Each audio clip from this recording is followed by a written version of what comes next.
Bismillahirrahmanirrahim. Assalamualaikum warahmatullahi wabarakatuh. Selamat berjumpa lagi dengan Daswa Channel yang menyuguhkan ragam cerita, ragam berita, dan ragam bicara, saudaraku. Pada tayangan kali ini kami eksplor tentang salah satu destinasi wisata kota Cirebon, yaitu Gua Sunyaragi. Tayangan kali ini merupakan tayangan terakhir dari dua tayangan sebelumnya, yaitu tentang Gua Sunyaragi secara umum dan Perawan Suntil. Baik saudaraku, kali ini kami mengeksplor tentang lorong Mekah dan lorong Madinah. Saudaraku, sebelum melihat tayangan lebih lanjut, jangan lupa like, comment, share, dan subscribe. Selamat menyaksikan.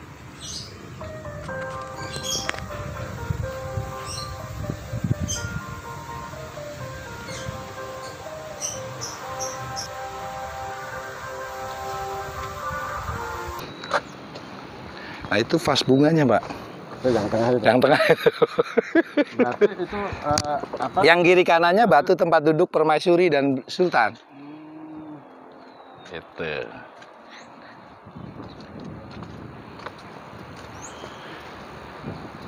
Sebetulnya berapa hektar sih luasnya Sunyaragi? Situs sendiri 1,8.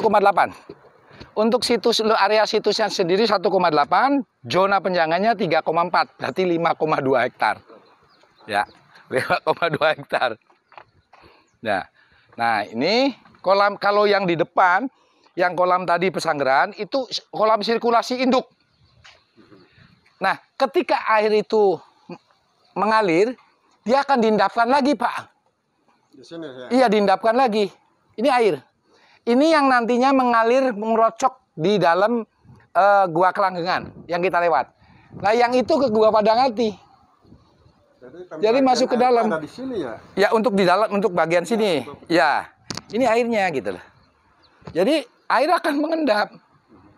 Jadi tirtayasa, tata guna air, konsep orang tua zaman dulu sebelum adanya water pump, adanya apa, mereka sudah mampu dengan karya, tentunya karya batinnya, Pak. Iya. Ya itulah putih telurnya itu. Nah, selanjutnya yang di depan kita ini kamar Kaputren. Kenapa kamar Kaputren? Ya memang khusus untuk putri. Ya, khusus untuk putri. Nah, cuma sampai dengan saat sekarang ini kami sebagai pengelola belum bisa menemukan ada kamar Kaputren, ada kamar Panembahan atau kamar Kaputren, ada ruang keluarga. Atapnya kayak apa dulunya? Apakah limas? Apa joglo? Apa bentuk pemolo? Karena dulu kita hancur, Pak, oleh Belanda. Tapi dari referensi yang ada belum ini enggak? Joglo. Coba joglo. Cuma apakah menggunakan welit? Apa menggunakan sirap? Karena ini situs kita nggak berani istilahnya asal-asalan, Pak. Iya kan? Karena situs kan dilindungi oleh undang-undang. Kita tidak boleh merubah, tidak boleh menambahi gitu loh. Gitu. Nah, yang belakang nih kalau kita ngelihat sepintas tidak berbentuk, namanya Gua Argajumut. Tapi kalau kita perhatikan dari sini tuh jelas sekali tengkorak manusia. Kepala, dua mata, ya. Kepala, dua mata. Itu batang hidung, ya. Mulut. Itu namanya Gua Argajumut. Argajumut tuh dari makna arga tuh hidangan, jumut tuh ngambil. Tempat mengambil hidangan. Makna filosofinya, jadilah orang tua yang diambil ilmunya. Jadilah orang tua yang diambil nasihatnya. Jadilah orang tua yang memberikan petuah. Itu makna Argajumut. Kenapa? Antara Gua Argajumut dengan kamar Kaputren ada sebuah tempat yang namanya Balai Kambang. Itu kenapa kan Balai Kambang? Karena kan melewati air. Ya kan? Fungsi utama Balai Kambang adalah bertadarus, Pak.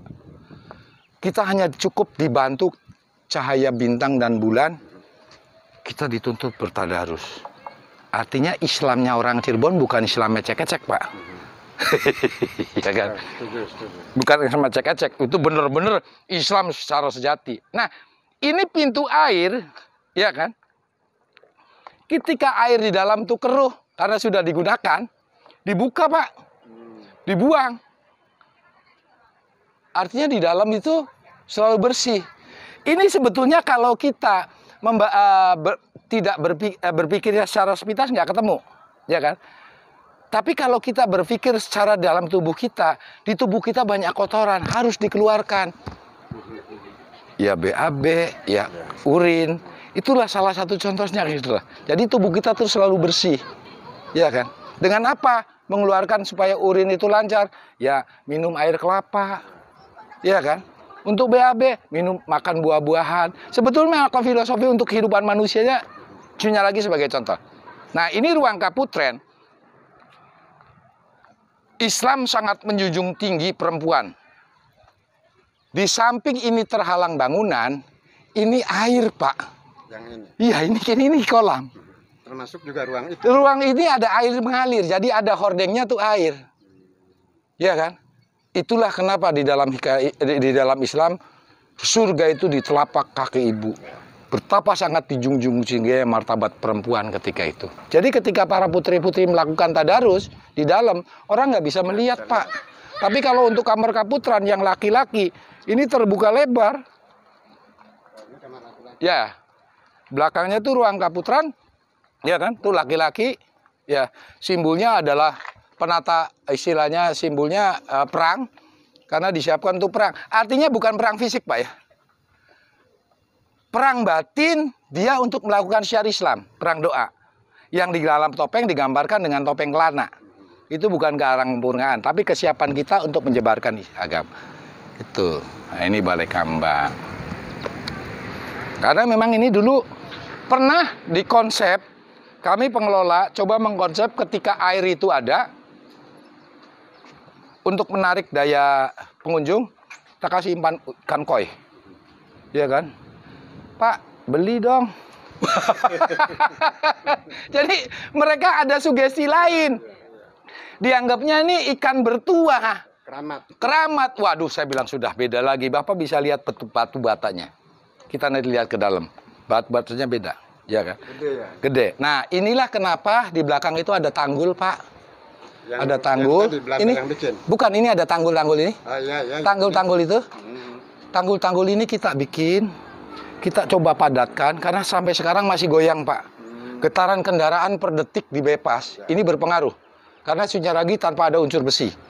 Semua asli batu dan tanah. Maksudnya nanti kalau sudah padat, memang biayanya cukup besar. Akan kita floor, tutup polybag, isi tanah, isi pasir, akan coba kita isi air untuk mengembalikan fungsi airnya. Walaupun tidak 100%, tapi airnya ada. Sebagai bukti ini taman air. Karena ini tuntutan dari pengunjung, terutama turis-turis dari mancanegara. Mana airnya? Ya karena dalam catatan yang ada di mereka ini taman air. Dulu water crystal. Mana waternya? Ya kan? Nah, ya mohon maaf kita tidak bisa berdiri sendiri. Kita coba bekerja sama dengan pemerintah, dalam arti kata dengan mitra. Karena Cirebon tempat pariwisata tidak bisa, Pak, terpisah dengan pemerintah. Kita tetap, ya kan. Nah, bukti bahwa ini sekelilingnya ada itu danau itu sampai dengan Korem, sampai Stadion Bima, kemudian sampai ke Pusdiklat Pri, kesananya sampai ke Kangraksan, kita bisa lihat patok bekas perahu. Nah, patok-patok perahu ini adalah tambatan perahu, di mana kalau sore hari para keluarga dan putra-putri dari Kesultanan itu pesiar keliling danau menggunakan perahu. Nah, ini ada patok-patok perahu, ya. Ini patok aslinya ya? Ini patok-patok perahu. Ya, bentuknya begitu. Nah, yang nancep itu sebetulnya penutup bangunan daripada Gua Arga Jumut. Itu ke bawahnya masih 4 meter. Karena penutup dari ujung ini, ruang tukang perahu sampai ke atas. Nancep ke dalam. Nah, jadi kalau sore hari, tukang perahu akan memindahkan perahu ke trap-trapan situ. Turunlah para putra-putri untuk jalan-jalan, Pak, keliling danau. Jadi kalau wisata air kayak sekarang istilahnya di Waduk Dharma, di Setu Patok, kita sudah ada, Pak. Ya. Ini bagian akhir daripada Gua Sunyaragi, yaitu di inti daripada Arga Jumut. Ini ruangan khusus untuk tukang rakit atau tukang perahu. Ini sudah miring. hanya cukup untuk 4 orang. Di sini. Ya, tukang rakit, tukang perahu akan istirahat di sini. Setelah menyeberangkan orang dari depan masuk ke sini, menanti keluarga kesultanan yang mau jalan-jalan. Tukang perahu pun nggak boleh masuk, Pak, karena ini privat area, ya kan? Sangat dijaga kesuciannya. Nggak boleh ke sana ya? Ya, nggak boleh, karena yang masuk ke dalam tuh mereka harus lewati balai kambang. Sudah lulus belum? Itikafnya sudah lulus belum? Tadarusnya, ya kan? Jadi sebetulnya kalau kita perhatikan dari tadi, orang zaman dulu kan tinggi besar, Pak, gede-gede. Kok pintunya pendek-pendek, ruangannya sempit-sempit, pintunya sempit-sempit. Kalau pendek, itu ilmunya ilmu padi yang digunakan. Semakin bersih memenduk. Kok ruangannya sempit-sempit, pintu masuknya? Ini merupakan makna filosofi. Kelak di akhirat, kita akan bertanggung jawab sendiri-sendiri, Pak. Tidak ngajak temen, tidak ngajak pacar, anak, istri, orang tua. Kita bertanggung jawab sendiri. Itu makna filosofinya. Kita ke dalam.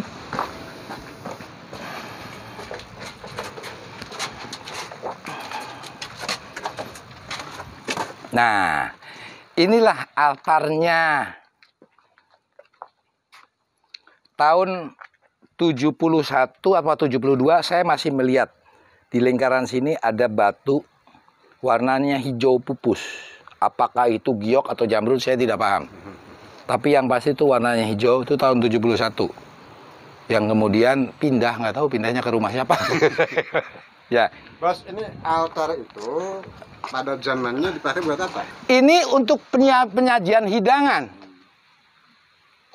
Dibawa dari... Kalau sekarang meja makan. Ya, ya, dibawa dari makan, ya kan? Diangkut pakai perahu, turun. Itu makanya kan pundan berudak.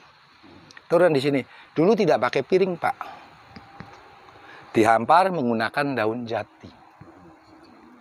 Ya. Jamlang. Kayak jamlang itu, daun jati. Nah, itu tidak basi. Karena ini tertutup. Itu penutup reruntuhan. Ya. Setelah mereka ngambil makan, ngambil hidangan, makan di ruangan. Ini pun hanya khusus untuk keluarga kesultanan.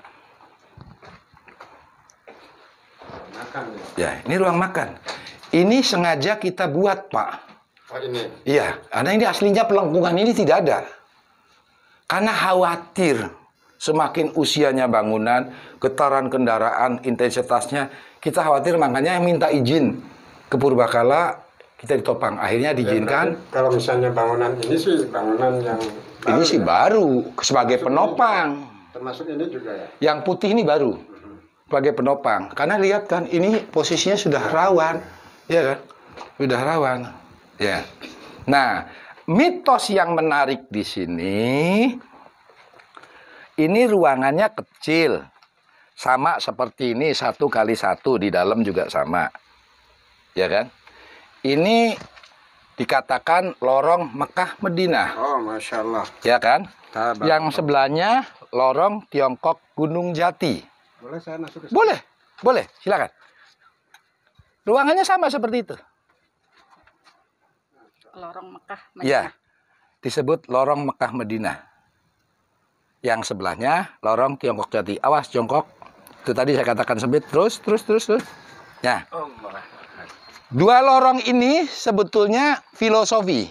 Ini lorong ke Mekah Madinah, ini Tiongkok Gunung Jati. ini Tiongkok Gunung Jati. Ya, sama ruangannya. Sama. Silakan. Sama. Bentuknya sama. Pengen merasakan suasananya. Ya. Ya. Dikatakan lorong Mekah Madinah, yang pertama, kalau orang Cirebon beragama Islam, pasti kiblatnya Mekah Madinah. Baitullah di Mekah, makam Rasulullah di Madinah. Itu kalau orang Cirebon memperdalam agama Islam.